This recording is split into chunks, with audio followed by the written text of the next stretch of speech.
Millionaire sees elderly couple abandoned in the blazing sun. Comment down below telling me what you thought of this story, giving it a rating from 0 to 10, and let me know what city you're watching me from. I really want to know if you liked my story, and I want to get to know you better, so please subscribe to my channel to support my work. I'm counting on your help. The asphalt is baking under the scorching Texas sun. It's 3 in the afternoon on a Tuesday, and my Audi's dashboard thermometer reads 106 degrees outside. The AC is blasting. The cold German leather feels crisp against my back, and classical music is playing softly through the speakers. I'm running late for the most important meeting of the year, an $8 million city contract. 30 employees are depending on this. I shouldn't stop, but I do. I can't really explain what made me hit the brakes right then. Maybe it was just too absurd of a scene to ignore. An elderly couple sitting on some rocks by the side of the highway, completely motionless, as if the world had simply abandoned them there and moved on. She was in a faded yellow dress, resting her head on his shoulder. He wore a worn-out plaid shirt, staring into the void with an expression that wasn't sadness. It was worse. It was total acceptance.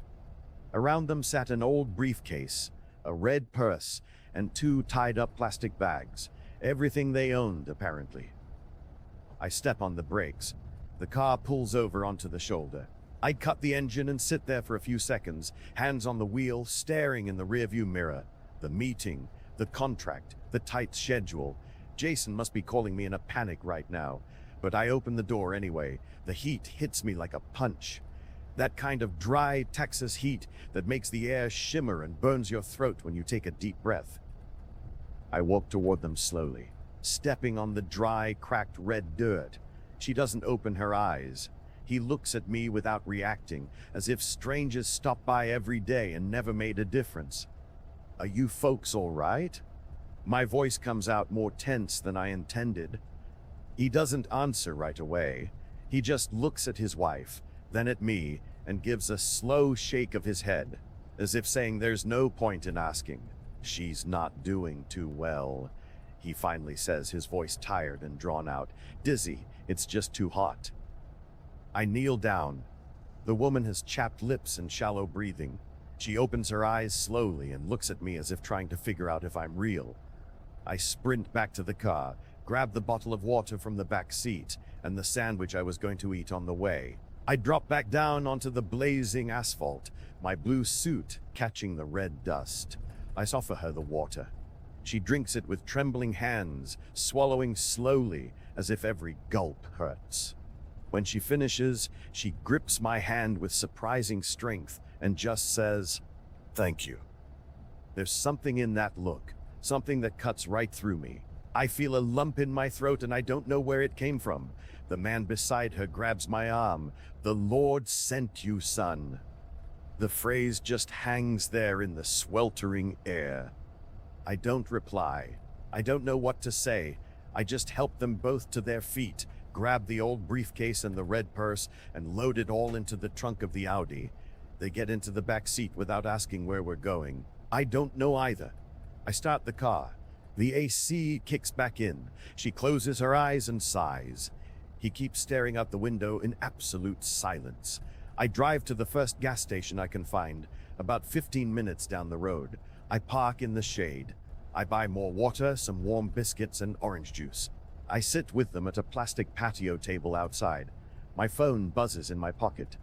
"Jason." I ignore it. "How did you end up out there on that highway?" She looks at her husband. He looks down. No one says a word for a long few seconds. Then she answers, her voice a bit steadier now that she's hydrated. "Our son left us there." I pause with my cup halfway to my mouth. "Left you?" "He's not our blood," she continues slowly. "We raised him since he was 6. He was an orphan, had absolutely nothing. We gave him everything, a home, food, schooling, love." She pauses. Her eyes fill with tears, but she doesn't cry. "And last week he sent 2 men to throw us off the ranch. They dumped us by the road with whatever we could carry. Said the place wasn't ours anymore." I feel my stomach churn. He did that. Your own son.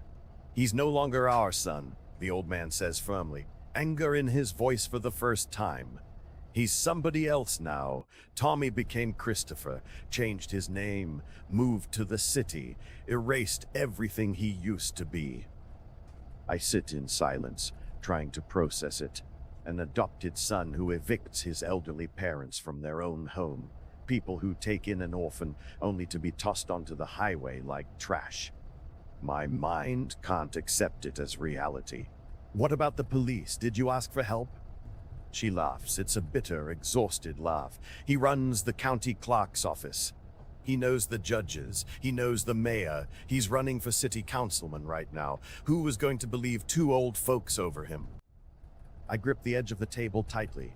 I recognize that. I know this game. I spent 8 years as a sheriff's deputy in rural Texas. I watched powerful people destroy the lives of simple folks and walk away without a scratch. That's why I handed in my badge. That's why I swore I'd never just stand by and watch again. The phone buzzes again. Jason. The meeting must have started 15 minutes ago. I power off the phone. Do you have somewhere to stay? They look at each other. They don't answer. The answer is in the silence. I pay the bill. I put them both back in the car. I drive to a modest motel in downtown Spring Creek.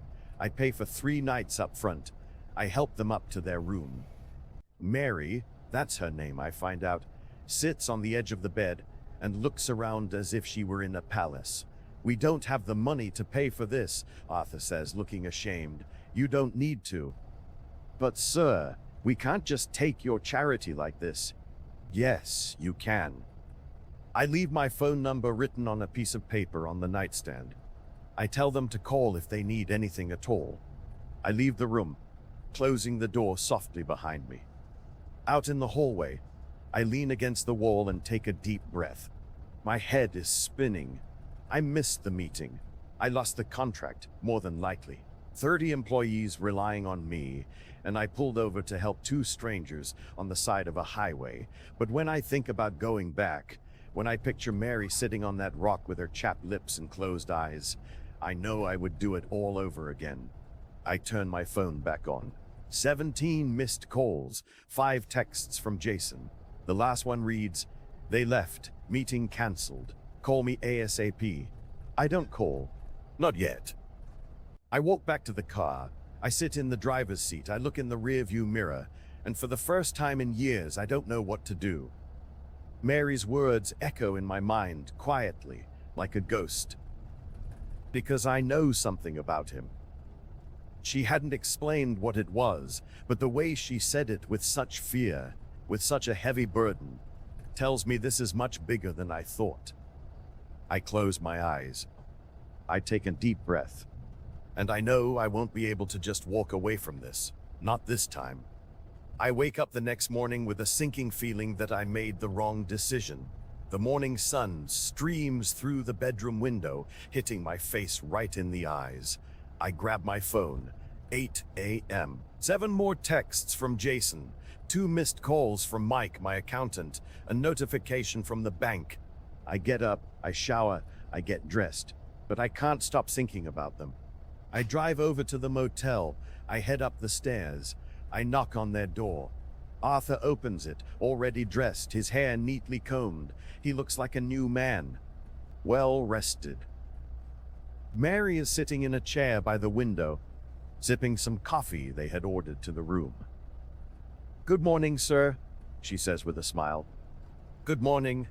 Did you sleep okay?" "Better than we have in the last 6 months," Arthur answers, and there is genuine gratitude in his voice. I sit on the edge of the bed. I stay quiet for a few seconds. Then I ask what I came to ask. "What did you mean yesterday? When you said you knew something about him?" Mary stops with her cup midair. She looks at her husband. He gives her a subtle nod as if to say, "Go ahead and tell him." She sets her cup down slowly. "He did something years ago. Something ugly. Involving land deeds, estate papers. He embezzled properties from poor folks. Put them in the names of shell owners. People who didn't even know they had land in their name. My stomach tightens. And you saw this? I saw it. And I kept it. Kept what? She points to the old briefcase leaning against the wall. Documents, copies, everything that proves what he did. I stand up. I walk over to the briefcase. I pick it up. It's heavy. I open it slowly. Inside, there are stacks of folded papers, yellowed by time, stamped documents, certificates, real estate deeds, all organized with an absurd level of care. Why didn't you ever turn this over to someone? Because I was scared, she says, her voice breaking a little. He's powerful. He knows everybody. And we're nobodies. I close the briefcase. I go back and sit down. But now he knows you have this? I think so. That's why he threw us out. My mind starts racing. 8 years as a deputy taught me to recognize a pattern. Christopher, or Tommy, whatever name he goes by, didn't evict this couple out of random cruelty. He kicked them out because they're a liability. And if he knows they have evidence, he's going to try to get it back, by any means necessary. You can't stay here, I say firmly. What do you mean? If he finds out where you are, he'll send someone, and not to talk. Arthur stands up tense. But we don't have anywhere else to go. I think fast, really fast. There's a place, a small cabin I inherited from my mother just outside Austin. I haven't used it in years. It's isolated, safe. I'm taking you to a safer place. Pack your things. Mary looks at me with those deep eyes, a mixture of sheer exhaustion and sudden hope. Why are you doing this for us, sir? I don't answer right away. I don't know if I have an answer that makes sense. So I just say, because it's the right thing to do. She holds my hand, squeezes it, and I feel that lump in my throat all over again. We leave the motel half an hour later. I toss the briefcase in the trunk, hiding it under a blanket.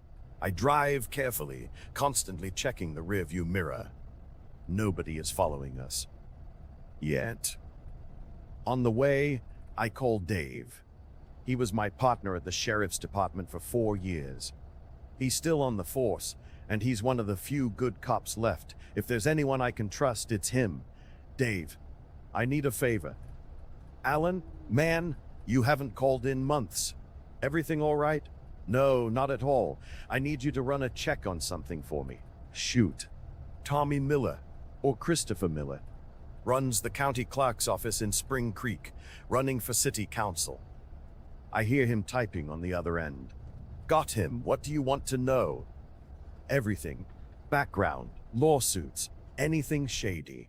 I can have it for you by tomorrow, but tell me something, Alan. Are you in some kind of trouble? I look in the rearview mirror. Mary is fast asleep in the back seat, her head resting on Arthur's shoulder. He's looking out the window, quiet, wearing that expression of a man who has lost everything and has nothing left to fear. Not yet, I reply, but I have a feeling I will be soon. I hang up. We arrive at the cabin by late afternoon. The property is overgrown with weeds and looks abandoned, but the house is still standing strong. I unlock the door. The smell of musty air hits me. I flip the breaker. The old fridge hums to life. The light bulbs flicker before staying on. It's not much, I say, a bit embarrassed, but it's safe. It's absolutely perfect, Mary says, smiling warmly. Arthur opens the windows. The breeze rolls in, carrying the scent of the Texas scrubland. I help them unpack their few belongings. I leave some cash on the kitchen table. I jot down the address of a nearby grocery store. I warn them not to go out alone. Just as I'm about to head out, Mary calls out to me. Sir, Alan. I turn around. I know you're risking an awful lot for us, and I just wanted you to know that we will never ever forget this. I don't know what to say, so I just nod and walk out the door. On the drive back into the city, my phone rings. It's Jason. Alan, where the hell are you? Heading back. Heading back from where? The city meeting was yesterday. They canceled the whole thing. The contract went to another firm. I close my eyes for a split second. I take a deep breath. I know. You know? Is that it? Alan, we have 30 guys on payroll. We have bills to pay. You vanished during the most crucial meeting of the year, and all you can say is you know. Jason, I had to take care of something. Take care of what, man? What could possibly be more important than saving our company? I don't answer him, because I don't have an answer he'd ever accept. I hang up the phone. I get home well after dark. I collapse onto the couch. I stare up at the ceiling. The house is too quiet. It always has been. Ever since Rachel left 3 years ago, I've lived completely alone. Work, go home, sleep, wake up, repeat. I don't have close friends. I don't have family. I have nothing but the business. And now I might not even have that anymore. My phone vibrates. A text from Dave. Found some heavy stuff. I'll send it over first thing tomorrow. Watch your back, Alan. I lock the screen. I lie back on the sofa. I close my eyes. And for the first time in years, I feel like I'm doing something that actually matters, even if it costs me everything. Dave's next text comes in at 6 in the morning. I'm still in bed when the phone buzzes. I open my eyes, grab the device, and read it. Christopher Miller filed a police report against the couple. Charges, trespassing, and grand theft. 2 days ago. He's playing dirty, Alan. I sit bolt upright in bed. I read it again. Trespassing, theft. He filed a fake report to destroy their credibility before they even had a chance to speak out. It's the exact same playbook I saw years ago, the same kind of corruption that made me quit the force. I dial Dave's number. I know it's early, he answers, his voice gruff. But this couldn't wait. What else did you dig up? The guy's record is officially spotless, but there are a few old civil suits buried in the archives, land disputes, estate issues. 3 different families claimed foul play. All of them dropped their cases before they ever saw a courtroom. Dropped them, or were forced to drop them? You already know the answer to that, Alan. I shut my eyes tight. I take a deep breath. Does he have protection? Yeah. The guy is backed by Sun Valley Construction, the exact same firm that just snatched your city contract. My stomach drops. Are you telling me that he had a hand in it? I don't have hard proof, but the timeline checks out. You vanish from the meeting. That same day, the contract goes to the construction company, funding his rival political campaign. A bit too coincidental, don't you think? I hang up without saying another word. My blood is boiling. He didn't just ruin Mary and Arthur's lives, he destroyed my business too. And he did it without even getting his hands dirty. I throw my clothes on in a rush. I storm out of the house. I speed toward the cabin. I need to warn them. I need to tell them about the fake police report. But when I pull up, the front door is wide open. My heart starts pounding. I park the car a distance away. I step out cautiously. The house is dead silent, far too silent. Mary, Asa, nobody answers. I walk inside. The living room is trashed. Chairs knocked over, the table flipped, drawers yanked open, and on the floor near the window is the old briefcase. Wide open, completely empty. I sprint to the bedrooms. Nothing. The bathroom, nothing. I rush back to the living room. My chest is pounding so hard, it physically hurts. Then I hear a low groan coming from out back. I bolt into the backyard. Arthur is sitting slumped against the back wall, clutching his right hand. There's blood on his fingers. Mary is right beside him, her eyes wide, shaking uncontrollably. What happened? They broke in, Arthur groans, his voice weak. 2 guys, early this morning. They wanted the briefcase. He tried to stop them, Mary adds, a voice choked with tears. They beat him, took everything and took off. I drop to my knees beside Arthur. I check his hand. The fingers are severely swollen. Could be broken. We need to get you to an ER. No, he says stubbornly. I ain't going anywhere. They'll find us. Asa, you need a doctor. I've survived a lot worse than this, son. I'll be fine. Mary puts a trembling hand on my shoulder. They took every last piece of it, Alan. All the paperwork. I close my eyes. I take a deep breath. I try to formulate a plan. Those documents were our only proof. Without them, we can't prove a damn thing. Christopher won. But then Mary speaks up, her voice dropping. Mary speaks up, her voice dropping to a whisper, except for what I hid away. My eyes snap open. What? She stands up slowly. She walks back into the living room. She picks up the empty briefcase from the floor. She flips it upside down, and with her fingers, she starts picking at the inner lining. The fabric tears loose, and from underneath it, she pulls out a sealed plastic envelope. I split them up, she says, clutching the envelope to her chest. The most important half is right here, sewn into the lining from the very beginning. I'm entirely speechless. I just look at her, at this white-haired woman in her simple dress with her calloused hands. And I realize she's a hell of a lot smarter than I ever gave her credit for. You knew they were going to come looking for it. I figured they'd try sooner or later. I've spent 50 years married to this man. She points at Arthur. I've learned a thing or two about bracing for the worst. I take the envelope. Inside are carefully folded papers, certificates, property logs, stamped, dated, and completely authentic. This right here is pure gold, I tell her. This right here is the truth, she corrects me. I help Arthur back to his feet. I bring them both fully inside the house. I shut all the windows. I lock the deadbolt. I sit down with them at the kitchen table. We can't just sit here waiting for him to strike again, I say. We have to make a move. Make a move how? Arthur asks wearily. He's got money, he's got power, he's got big shots backing him up. But he doesn't have the truth. Mary looks me dead in the eye. And what good is the truth against a pile of money? I grip the envelope tightly. It's worth everything, if we know exactly where to put it.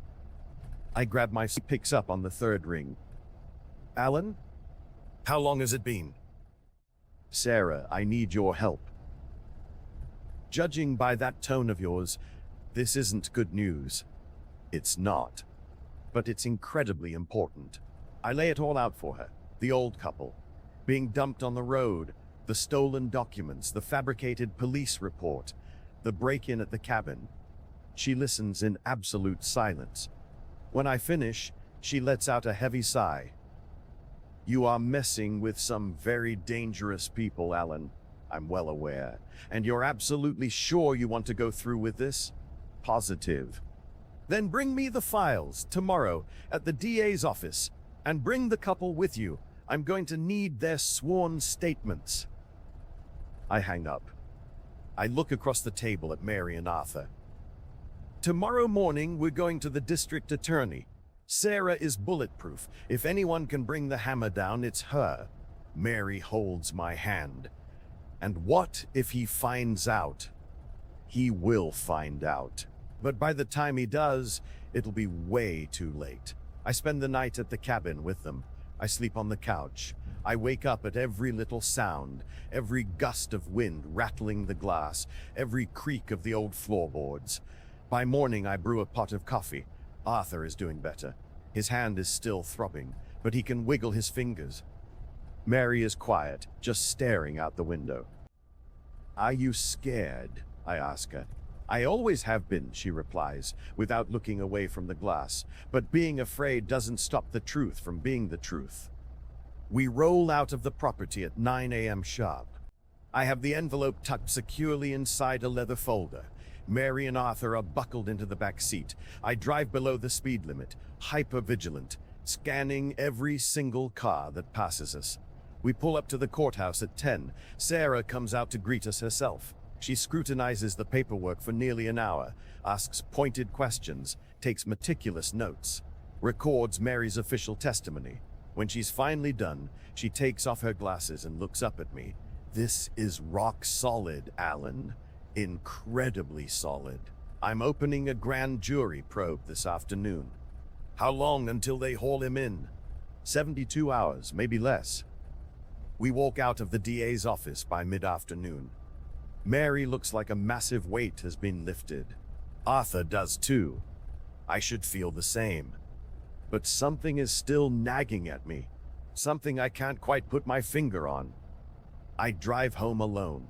I drop onto my sofa. I grab my cell phone. Dozens of frantic texts from Jason. I read the very last one. Ellen, we need to talk. Right now. I already know what he's going to say. That the company is going under. That I have to choose between saving our livelihood or saving two complete strangers. That I'm throwing everything we built away. And he might be right. But whenever I close my eyes, I just see Mary sitting on that roadside rock with her cracked lips and faded yellow dress, waiting for death to come collect her. And I know that I don't care what I have to lose. I don't care about the price tag, because some encounters change you forever. And this one was mine. The call comes in bright and early on Wednesday morning. It's Sarah. Her tone is different, tight. Alan, we picked him up. I sit on the edge of my bed. When?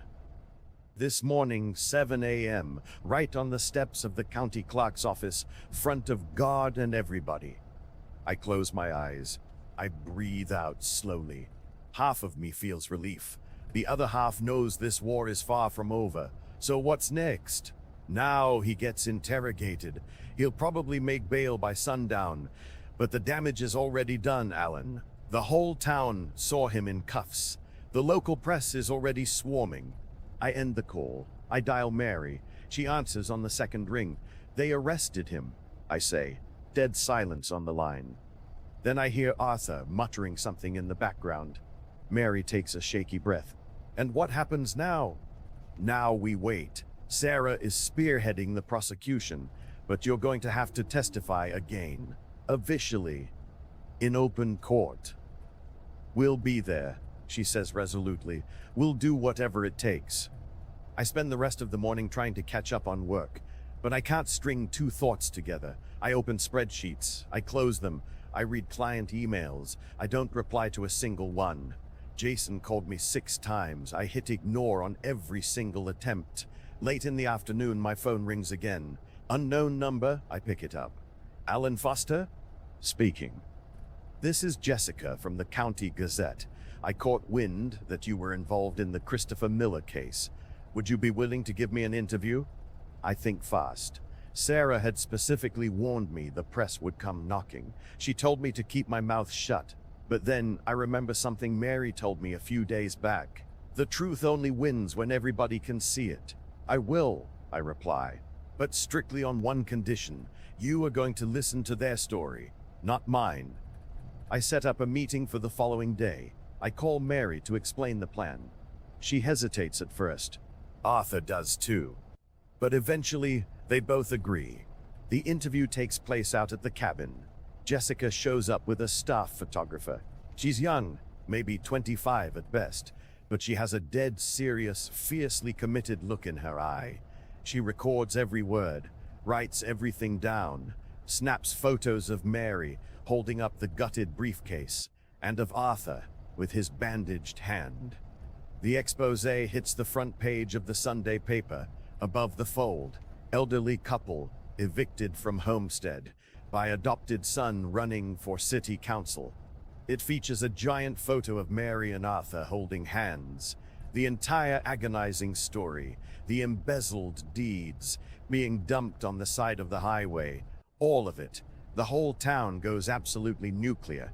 Within 24 hours, the story is plastered across every news site in Texas. By 48 hours, it's making national headlines. Christopher, Tommy, becomes a trending topic overnight. Social media is an absolute wildfire.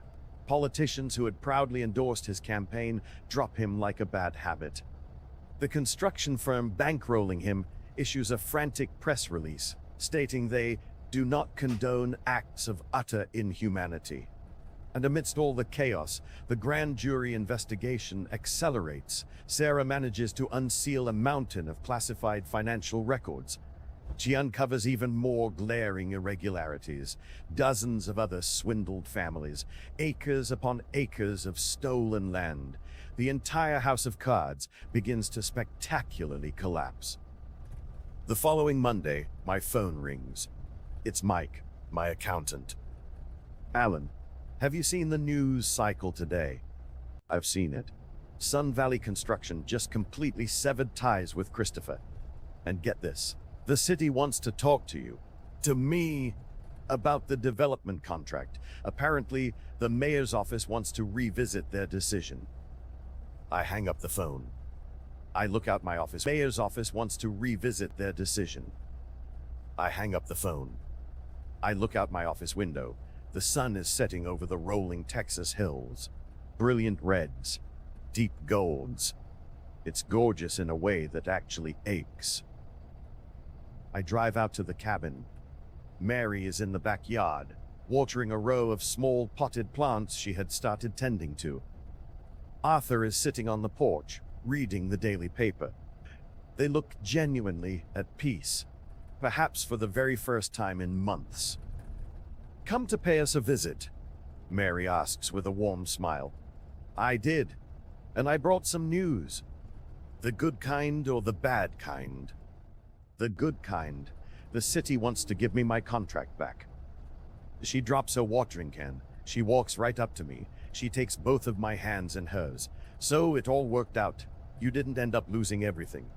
"No, I didn't. But there's something else I need to tell you. Something I was told yesterday, and I still don't quite know how to process it. Mary, Christopher reached out. He asked to speak with you." She freezes. Her smile vanishes instantly. "What does he want?" "I'm not sure, but he sent a message through his defense attorney. He said he desperately needs to see you, face to face." She looks over at Arthur. He stands up from his chair. He walks over to us. "You don't have to go," I tell her firmly. "You don't owe that man a damn thing." "I know," she replies, her voice eerily calm. "But I want to hear what he has to say." 2 days later, we orchestrate the meeting. Neutral ground. Sarah's conference room.